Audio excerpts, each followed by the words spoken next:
پاکستان کے صوبے خیبر پختونخوا کے ایک علاقے مدین میں ایک پنجابی سیالکوٹ کے سیاح نے قرآن مجید کی بے حرمتی کی۔ پولیس نے اپنے حراست میں لیا، لیکن مدین کے مقامی لوگوں میں شدید غم و غصہ اور مدین پولیس اسٹیشن کے باہر ہزاروں کی تعداد میں لوگ جمع ہوئے اور پولیس سے مطالبہ کرتے ہوئے کہا کہ بندے کو ہمارے حوالے کر دیں، لیکن پولیس کے انکار پر مقامی لوگوں اور پولیس کے درمیان شدید فائرنگ کا تبادلہ بھی ہوا، جس میں 10 تک رہائشی شدید زخمی ہوئے اور مدین ہسپتال منتقل کر دیا گیا۔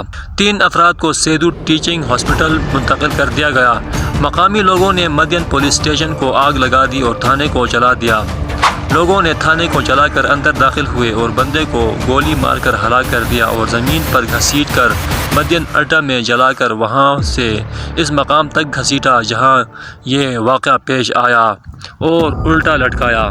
یہ واقعہ جمعرات کی شب سوات سے 2 گھنٹے کی مسافت پر واقع مدین نامی قصبے میں پیش آیا۔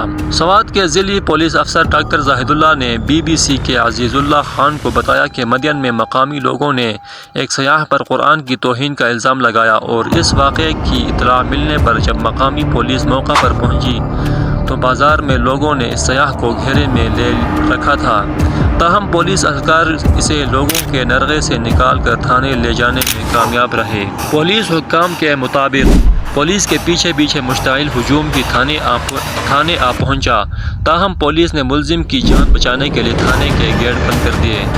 حکام کا کہنا ہے کہ اس دوران علاقے کی مساجد میں اعلانات کیے گئے، جس پر بڑی تعداد میں لوگ تھانے کے باہر پہنچ گئے اور سیاح کو ان کے حوالے کرنے کا مطالبہ کرنے لگے۔ پولیس حکام کا کہنا ہے کہ ہجوم میں شامل افراد نے پہلے تھانے پر پتھراؤ کیا اور پھر دیواریں پھلانگ کر اندر داخل ہو گئے اور تھانے کی عمارت اور گاڑیوں کو نقصان پہنچایا، اور اس دوران پولیس اہلکاروں کو بھی معمولی چوٹیں آئیں۔ سوشل میڈیا پر گردش کرنے والی ویڈیوز میں ہجوم کو تھانے پر دھاوا بولتے اور املاک کو نظر آتش کرتے ہوئے دیکھا جا سکتا ہے۔ صوبائی حکومت کے ترجمان بیرسٹر محمد علی سیف نے BBC سے بات کرتے ہوئے بتایا کہ مذکورہ شخص کو پولیس نے اپنے حراست میں لیا تھا، مگر مشتعل ہجوم تھانے پر حملہ کر کے اسے تشدد کرتے ہوئے تھانے سے باہر لے آیا اور قتل کر دیا۔ اس واقعے کی سوشل میڈیا پر گردش کرنے والی ویڈیوز میں لوگوں کو ایک جلتی ہوئی لاش کے ارد گرد جمع ہو کر مذہبی نعرے یعنی اللہ اکبر بازی کرتے دیکھا جا سکتا ہے۔ سوات کے ضلعی پولیس افسر ڈاکٹر زاہد اللہ کے مطابق علاقے میں حالات بدستور کشیدہ ہیں اور کالام سے آنے والی ٹریفک اور سوات سے جانے والے ٹریفک کو وقتی طور پر روک دیا گیا ہے تاکہ حالات کو بہتر کیا جا سکے۔ خیبر پختونخوا کے وزیر اعلیٰ امین گنڈاپور نے سیاح کی ہلاکت کا نوٹس لے کر IG سے واقعے کی رپورٹ طلب کر لی ہے۔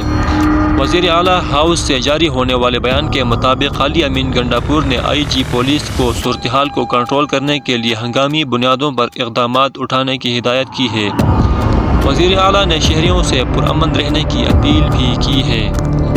تو آپ کی کیا رائے ہے؟ اپنی رائے کمنٹ باکس میں ضرور دیجیے گا۔ ملتے ہیں کسی نئی ویڈیو میں، تب تک کے لیے اللہ حافظ۔